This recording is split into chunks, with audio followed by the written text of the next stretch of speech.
Dear speakers, distinguished guests, ladies and gentlemen, I would like to thank a lot for the organizers for organizing this very important symposium on the perspective of socialism. And so many friends are gathered here from different countries. I would like to welcome them in Nepal. I wish the grand success of this program with desired outcomes. I hope the event will be successful to consolidate global camaraderie, to fight all forms of inequality, exploitation, oppression, and tyranny, and chart out course of save people and planet for now and future. I feel honored to be here in this important occasion and share my perspectives. Over the course of human civilization, humanity has developed thoughts that guide our shared aspirations of a fulfilling life, happiness, and prosperity. Human thought has given rise to philosophy, helping us understand life and the world around us. We have continually improved upon our ideas, principles, institutions, mechanisms of organization, and system of governance of human societies. These developments have led to the creation of dynamic human civilization. In this context, the development of socialism is an unprecedented achievement in modern human history. Socialism has given an approach for human societies to cooperate toward an aspirational society of shared well-being and prosperity that we can be proud of. Socialism has led to the development of societies where our ideals of freedom, justice, equality, fraternity to prosper while allowing the creative instincts of all human beings to flourish in several fields of human endeavor, including the arts, sciences, among others. Socialism has proved to be our best hope to ensure basic human rights and safeguard fundamental human freedoms.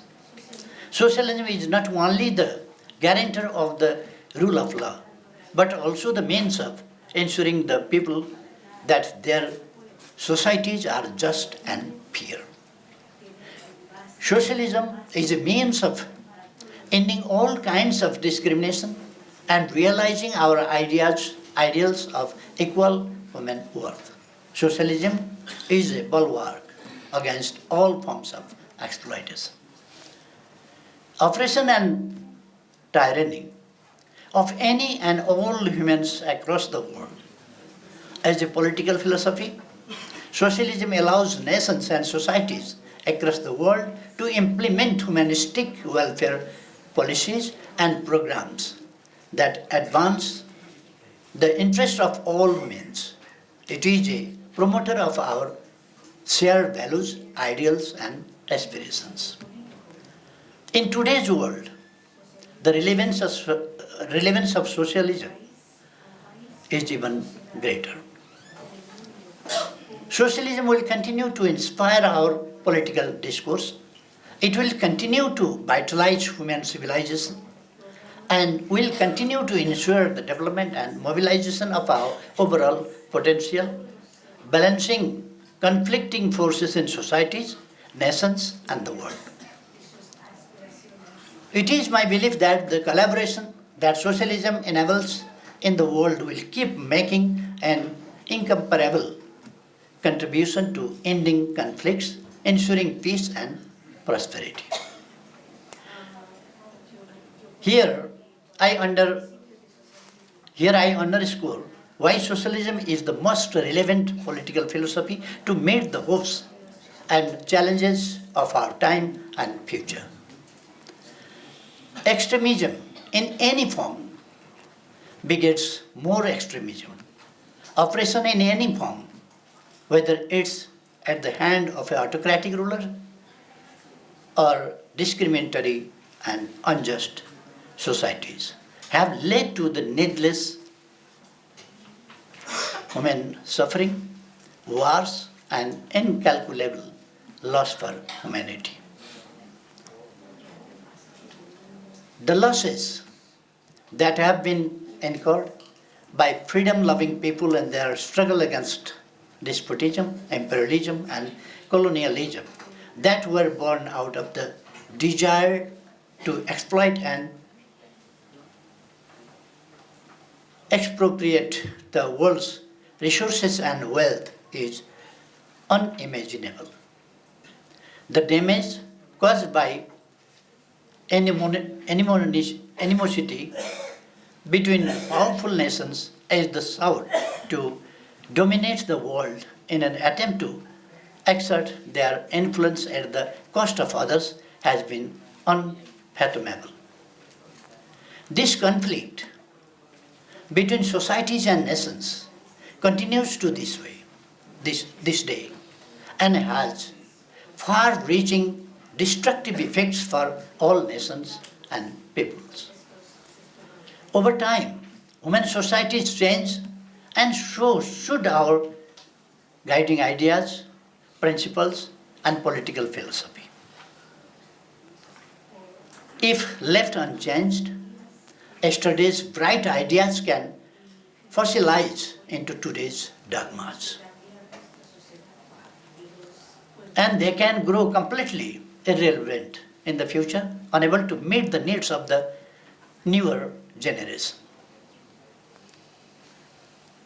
As the world's experience has shown, a political philosophy that focuses on maximizing capital and profit by unmitigated exploitation to the means of production at the cost of basic human values ignores the interest and welfare of human beings. Some political philosophies that are based on our desired ideals have proven to be too idealistic, as demonstrated by the world's experience of the last century. However, the values of socialism, including human rights and fundamental freedom, equality, justice, humanity, fraternity, lasting prosperity, continue to endure and will always be a guide for the society, the nation, and the global community. Socialism offers a workable middle ground that other systems of political philosophy are unable to offer. It provides us with a political philosophy that can adapt with the times. Today, all prosperous societies across the world have adopted principles of socialism as a guiding philosophy towards building their nations and societies. Hence, the relevance of socialism is more than it has ever been before. In recent times, the rapid development of technology and high degree of automation is leading to a world where our traditional distinction of political philosophies may be increasingly less relevant as the relationship between capital, labor, economic productivity, and human welfare changes. Latest studies have showcased unforeseen challenges in our economic systems, which will have profound negative political impact as more people lose their jobs and fall into economic hardship, while a select few amass extreme amounts of wealth. Extensive automation may be very destabilizing to our societies as people not only lose their economic vitality. Therefore, it is invincible because of its virtue and merits, while capitalism may extinct itself because of its own inherent demerits. A political philosophy whose sole aim is to allow the unfettered expansion of the profit-making private sector while minimizing the role of the state and its responsibility towards citizens and communities does not ensure human progress as a whole and over the long run.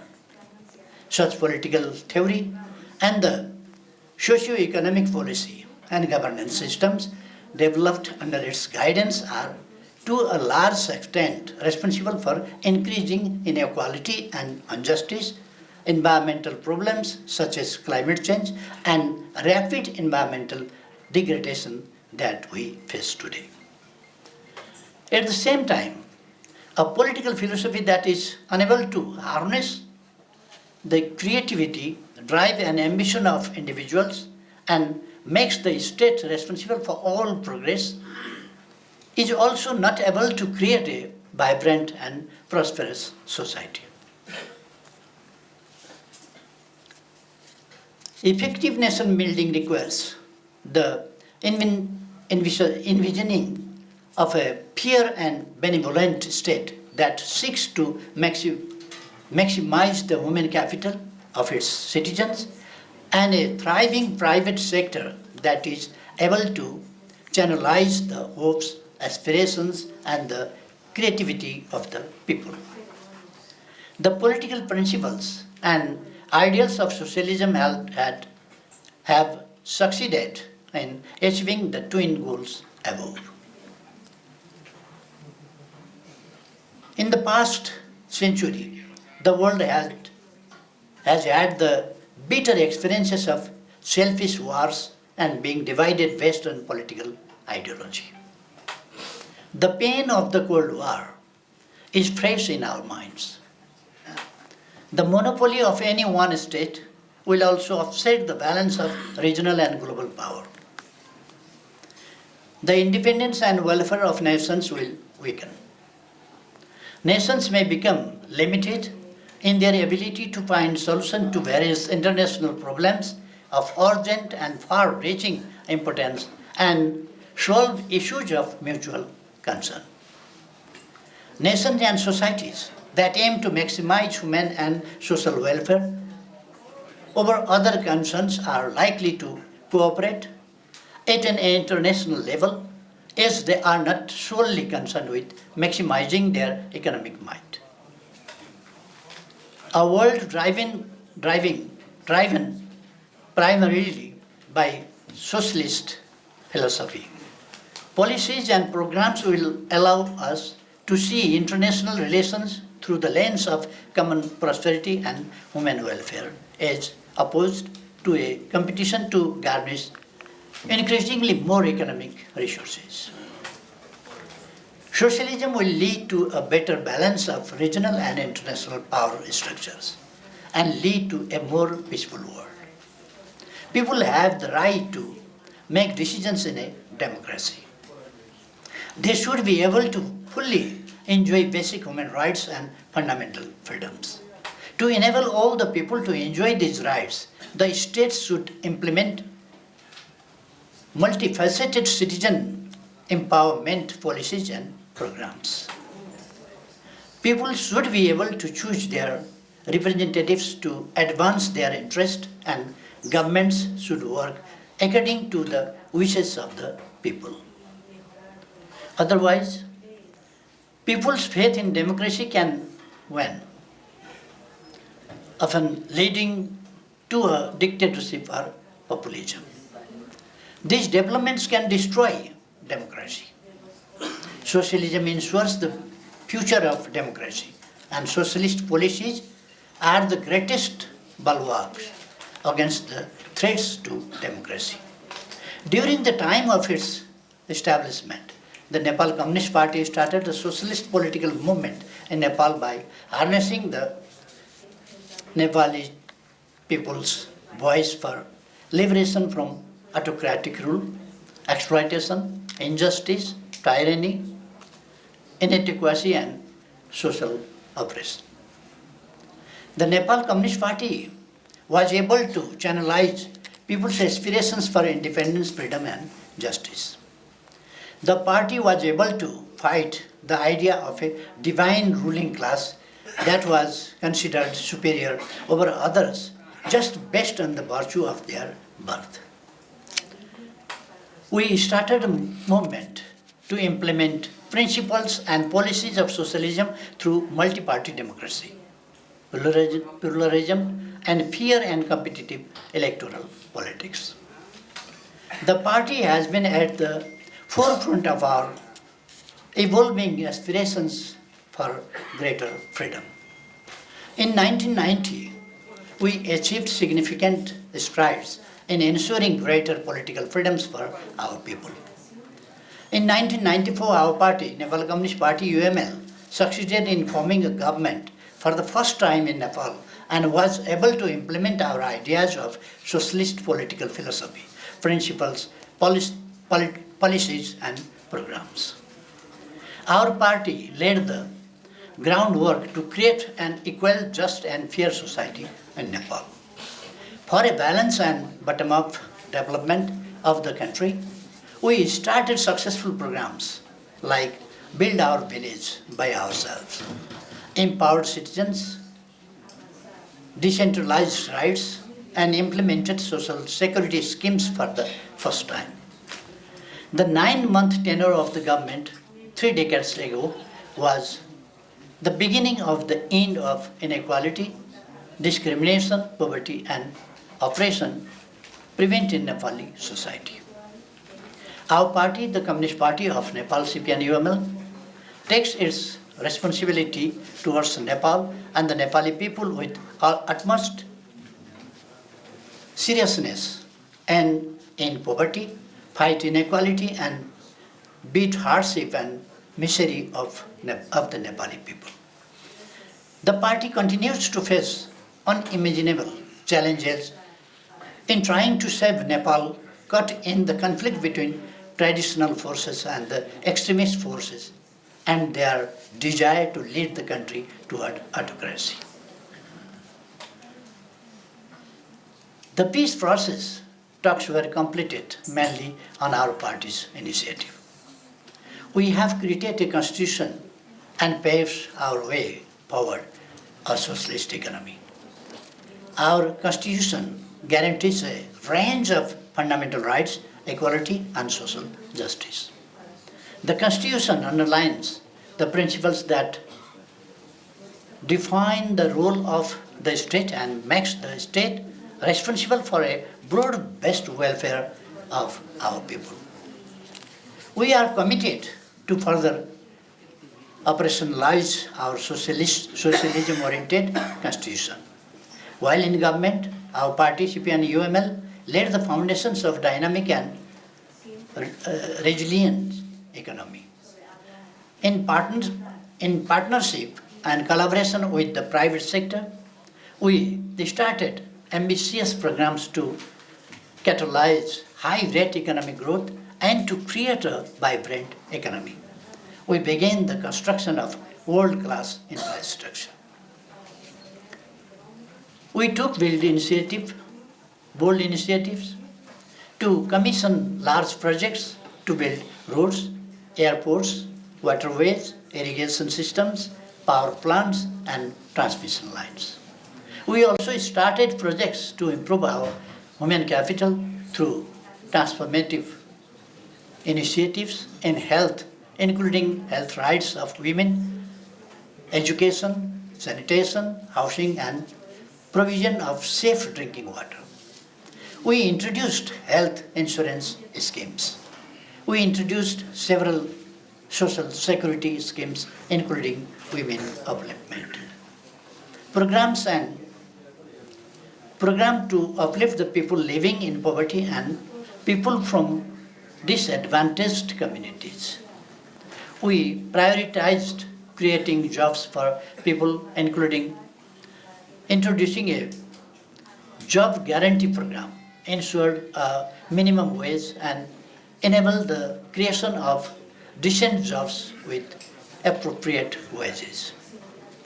We introduced programs to protect, treat, and rehabilitate people suffering from mental disabilities, homelessness, and destitution. We introduced transformative programs to end social ill, stigma, and discrimination. We introduced programs to care for women, children, and the elderly. We created social welfare programs to meet people's needs from the cradle to the grave. We made the government work for people. We improved the efficiency of service delivery within the government. We took significant and bold steps in controlling corruption. We prioritized the safeguarding of national sovereignty.